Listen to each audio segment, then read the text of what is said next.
What's up, good people? It's your boy Beast Gamer Kuma. It's been a while. It's been a good minute. But right now, we're back with Born with the Controller, and we have a new interviewer with Andistic. Andy? Give me a second. I'm kind of. Hold on. I got things down here that like are a little wonky. Hold on. Okay, take your time. I also have to like bring up the microphone. Be careful. No, I'm about to break something down Oh here. God. No. I might break a toe. Who knows? Okay. Okay. Alright. Oh God. Sorry about that. And this is gonna be. This is actually my first interview with a VTuber, so this is actually monumentous occasion. Pop to cherry. Oh. We're moving on from that conversation. Anyway, welcome. I'm glad you could sit with us and share us your story of how you became a gamer, which I know a lot of people are going to be interested in. It's always a great time to share a story. So let's start things off. What is your first gaming memory? Let's see. I would have to say probably Ocarina of Time with my brother. Okay. I was no more than 3. And yeah, I didn't hold the controller myself. My brother had the controller. But it was with the Gorons. And you know the time when like I don't remember his name, but he was doing the little dance after you play Saria's song?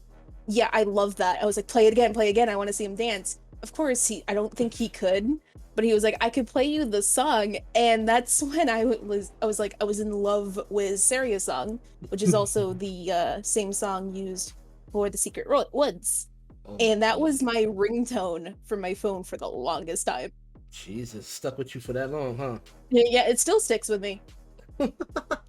I like I said in many interviews, I'm not a Zelda fan.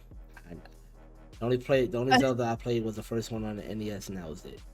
I am obsessed. I have the Triforce on my wrist. Okay. And I can send you a picture later.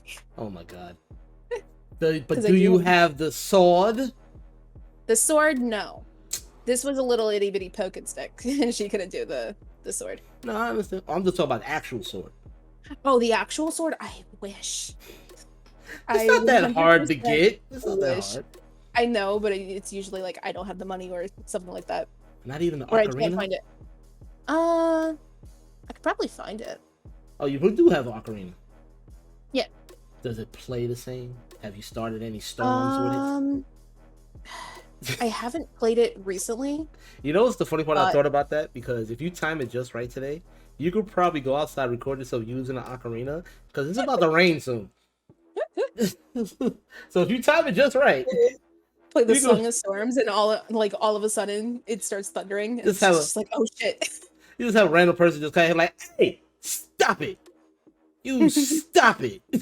Yeah, and that's how you know you have another Zelda fan. I wouldn't do the Song of Storms. I would do the Song of Double Time to get like life over with.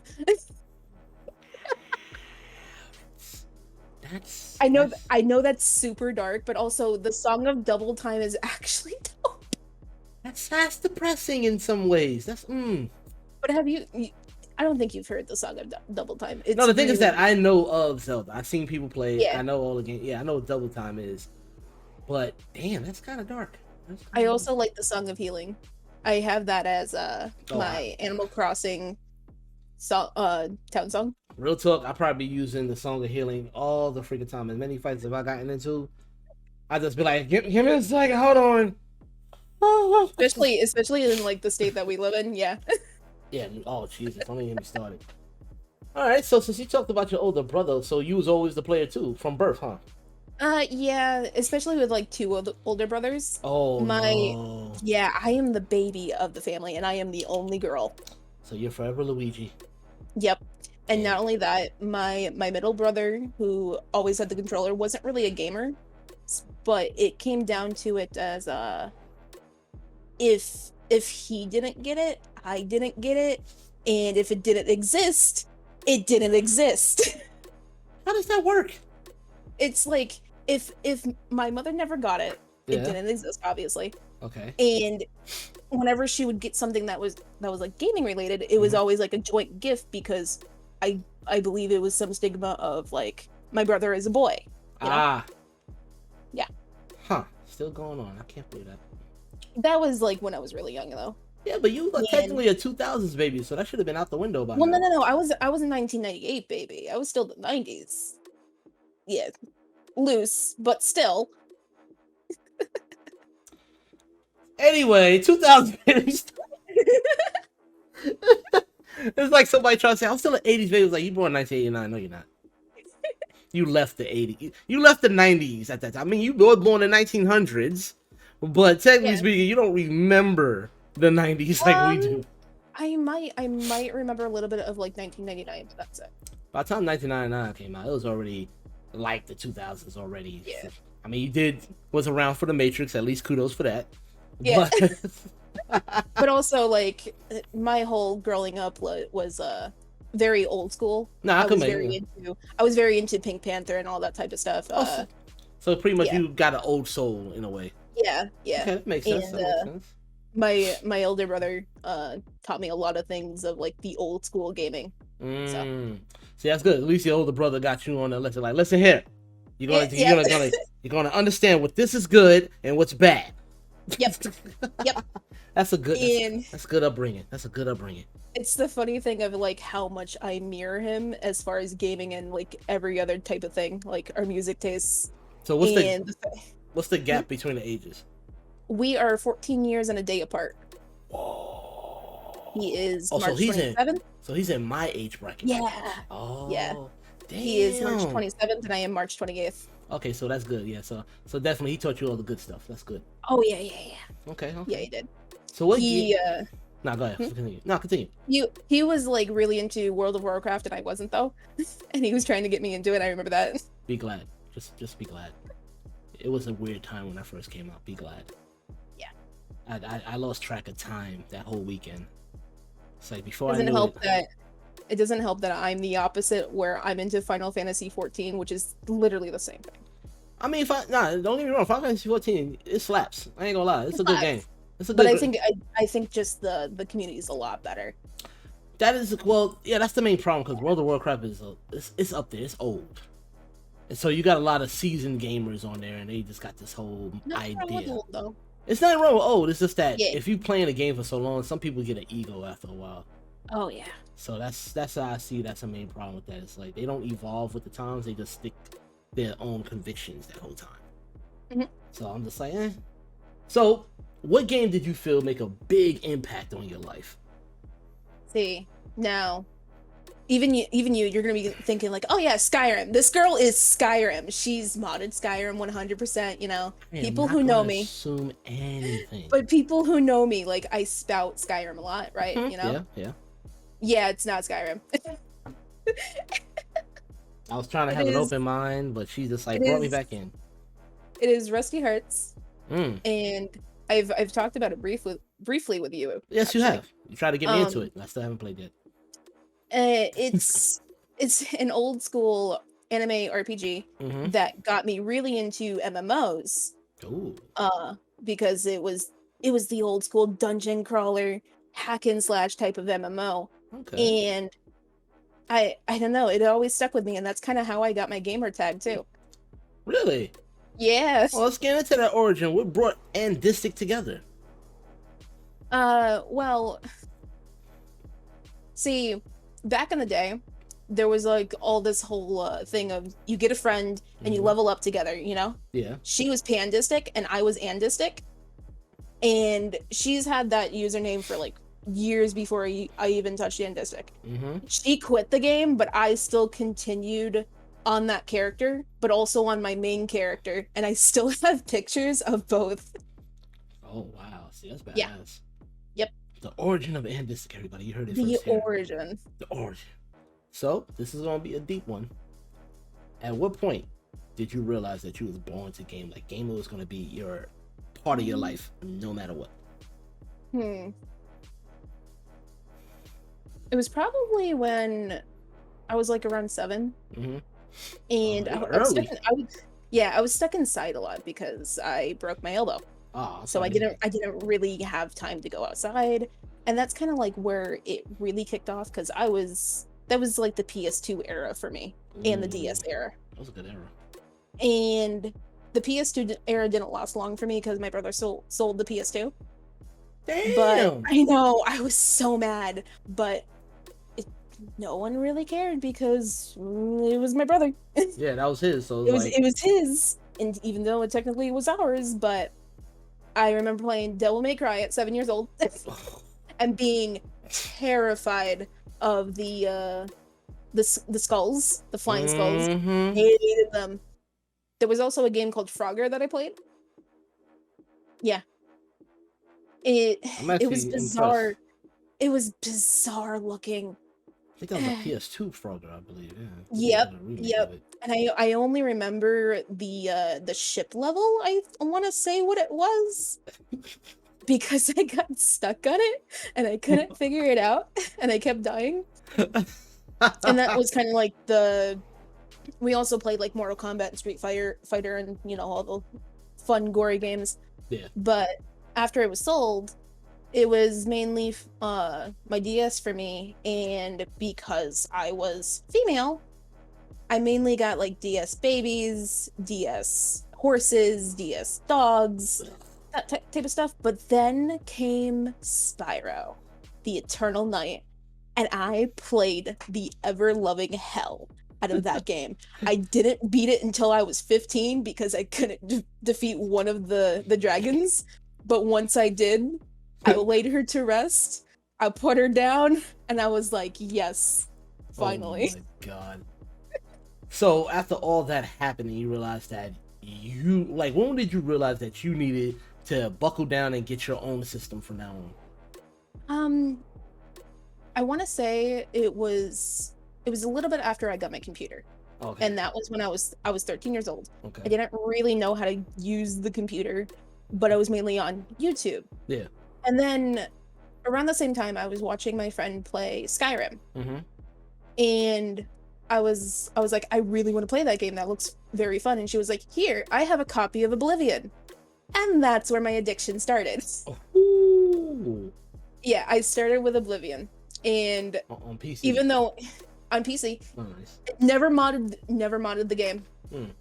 Never modded the game, could never figure it out. Because modding Oblivion was it was a whole chore back then. She was rough. It was a lot. And I loved it. I 100% loved it. And yeah. Okay, so okay.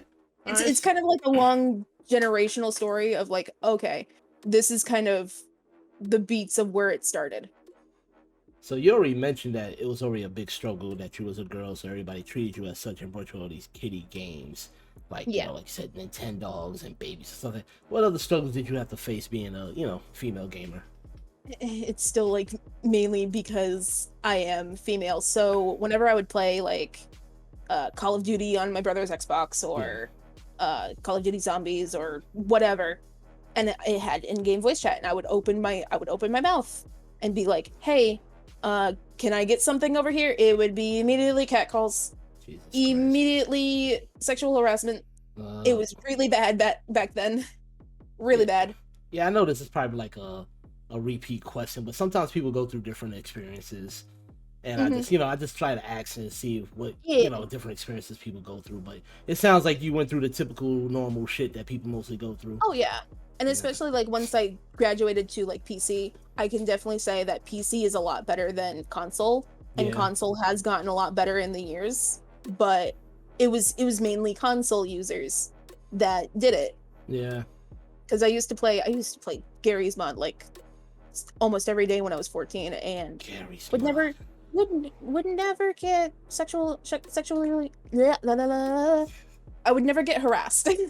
I would think, because did you ever try playing Call of Duty on PC? Because I feel like it's always the genre of game that you playing. I have, and it's still not as bad as the Initiate, like on console. Yeah, I got so much worse on console. It could just be because like PC gamers don't give a shit.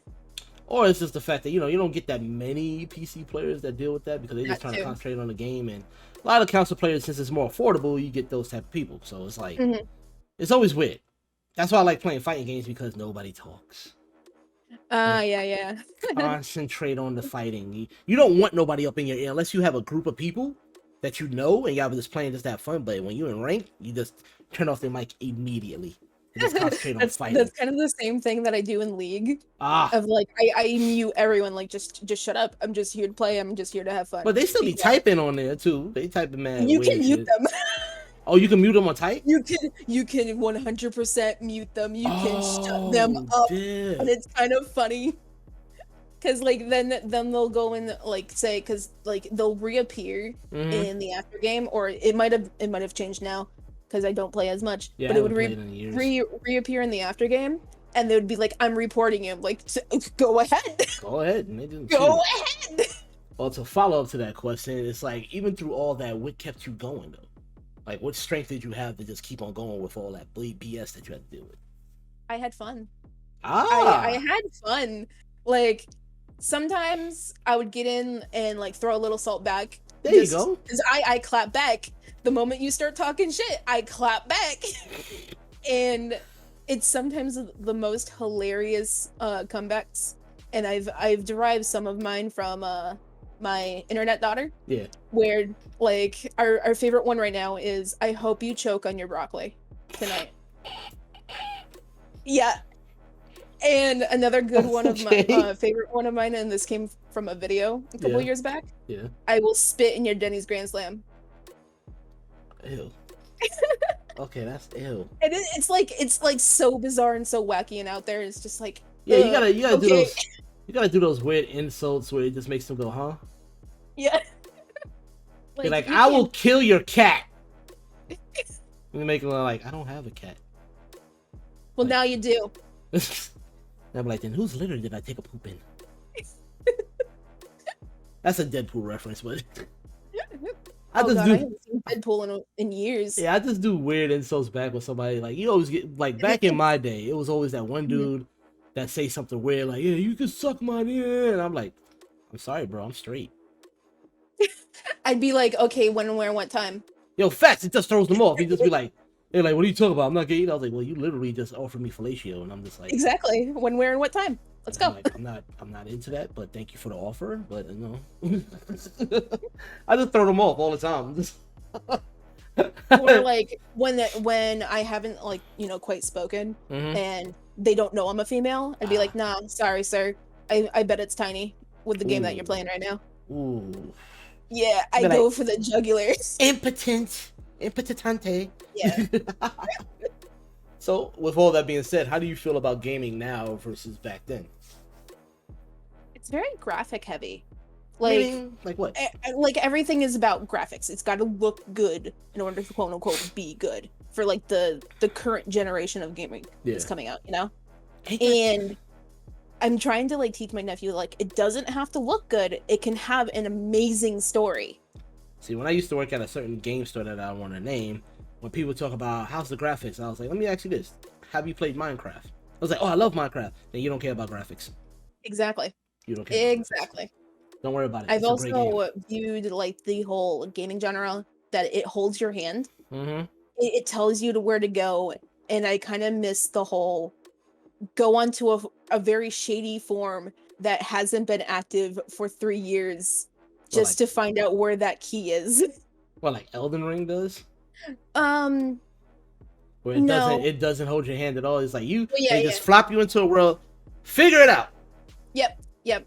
But I also kind of don't like how the whole thing around Elden Ring, like, it's super easy to find because like how the internet is nowadays. Oh yeah, super easy to find a guide. I feel like that's the main problem, because since the internet is more accessible, we can just go online, look at walkthroughs and stuff like that. I don't go on walkthroughs unless it's like a literally necessary. Like if it has to be something. If I'm 100% struggling and I have not passed within like a month, I'm going to a walkthrough. Yeah, I've seen people go on a walkthrough in Elden Ring the first 20 minutes of the game. And I'm like, dude, you didn't even step outside yet. What are you doing? You haven't even touched the grass. You haven't even touched Grace. Yeah, I mean, got killed yet, and you're already looking up a walkthrough. Like, Jesus Christ. Like you haven't felt the pain of the tree sentinel. Go back. I don't want to talk about that. I finally killed him. Same. It took me a while, and it felt so gratifying. It's like I get Oh, why Elden yeah. Ring is fun, especially when you finally kill that thing that's been giving you gripe 15 times, Mm-hmm. and you finally As- kill it. You're just like, yes, and I will As I've rightfully always teabag said. you. Yeah, you do the constant slow crouching. Oh my god, that's the only time I've I say it's always said- justified. The reason why we love FromSoft games, it's about banging our head against the wall until we make a fucking breakthrough. Yeah, That's all it is. like I feel like every time I play like a game like that, even with Skyrim and stuff like games like that you have a trouble with an enemy, and I have to step away Oh, and I just just turned down the difficulty in Skyrim. Like, I don't like fuck you. I don't, because I just be like, what am I doing wrong? I literally pull a Demolition Man where what's his nice character just throws down a thing, he can't kill Sylvester Stallone, just what am I doing wrong? What am I doing wrong? See, I've played Skyrim for so long now, where I will adamantly say that Skyrim's combat system is trash. It is. It's very bad. It is to me it's more comedic than anything, because I just killed a Oh. big ass dragon, and then all of a sudden these bounty hunters just come out of nowhere. So about we got a warrant and this and that. I was like, did you just see what I just did? Did you just see what I just did? You want some of this? I love the TikTok memes where they'll go and like, you know, they killed Alduin, they are level 92, Mhm. and a little thief comes up and be like, give me all your valuables. I'm like, you know what? I look them up and down. Fucking like, bro. try. It's like, how about I just give you 10 coins so you could just live? Yeah. I could give you 10 coins. You just walk away. You don't want none of this smoke. So, as of right now, do you have any gaming icons that you admire? It could be a real world person and a fictional person that you admire. I have a couple actually. Let's shoot them out. When I was really young and I was like first getting into YouTube Mhm. and watching a lot of YouTube, it was Nintendo Capri Sun. He was my first ever Let's Play, and this was back when it was called LPs and Let's Plays, and they were put into the titles. Back when videos were no more than 10 minutes long, type of deal, and they were not like they were like 144p and 240p max. SD at the point. Mm-hmm. Yeah. And that was like the best of the best. His commentary was so funny to me, and I don't know, he just made me feel happy at the time. She's still around? And then he's still around. He still Okay. makes videos. Yeah. Okay.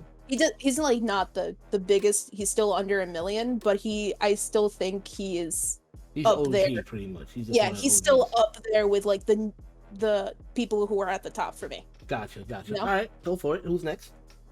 And as I got older into my teens, it was Markiplier and Jacksepticeye. That makes sense. They are Yeah. funny. I like watching Yeah. them too. They are very funny, and I don't know, they're very inspiring. Mhm. They have taught me that do what you love and not what you do. Exactly. That's a great lesson that a lot of content creators need to learn. Mhm. All right, And especially when I'm like getting into streaming, yeah. I'm not like looking at the numbers. I'm just looking at the fact that I'm streaming. Exactly. You gotta Yep. stop worrying about that. Just have fun. People will come. People will come. You Mhm. just gotta find your niche. That's what I usually tell people. But people will come and show up, so don't even worry about it. So, any upcoming games you're looking forward to this year or next year? Well, obviously Saints Row. Yes. Obviously. Saints Row. Did you see the latest And- video? I have not. Yeah, they did one because Summer Game Fest is going on right now. They just did a new Ooh, update. I have to just go look at that. Yes, I've been yes. like so gun-ho with the whole werewolves in The Sims 4 right now. It's 'cause already out? That's coming out next week. Oh, okay. Next week. Is that They just multiplayer dropped- or no? No, there is a multiplayer mod. Ah, it's not the same. They should just do it. But Yeah. there's also Deltarune that I'm like really excited for to eventually come out. Okay. You said If you've Delta never Rune? played Undertale, I recommend go play that and then Oh, go okay. touch the first chapter of Deltarune. Delta Rune. Okay. Mhm. All right. That's it. Anything else? As far as I know, no. All right. Then. Yo, this is awesome. Shoot. But last question that we'll give to you: what would you like to say to today's future gamers? There is no limit. If you think there is no limit. You can break the game, you can build it up from the top to down. There is no limit, and you can touch the stars. If you want to do it, do it. Damn, okay, shit. All right, Andistic, everybody. God damn. Be sure to Motivational speaker. yeah, facts. That was deep. Got me chills. But anyway, be sure to check out all her information, which I'm going to link down below. Thank you, Andistic, for showing up. Please drop your information. Where you going to be at? When's your next stream? I never know because I stream on a whim. Okay. But if I ever do stream, just keep an eye out on the notifications, and it may only last for like 1 or 2 hours. But I'll try to make it as the funniest 1 or 2 hours of your life. I mean, or die trying. I do hope you're going to stream the Sims werewolf thing. Okay, because we would like to I'll check try. that out. We would like to check that out. Yeah. If not, definitely expect a Saints Row stream. Oh, coming. yo, that's definite. Especially co-op. Forget about it. Oh yeah. Forget about it. Everybody, Andistic, thank you for joining us. Ladies and gentlemen, that is our episode for now. We're going to be having another one coming soon. But yo, hit that like and subscribe button. Definitely check out Andistic when you get a chance. And whenever she's going to stream, because she plays some awesome games. And we want to see her play some Sims and the Saints Row stuff. But other than that, everybody, as always, peace out.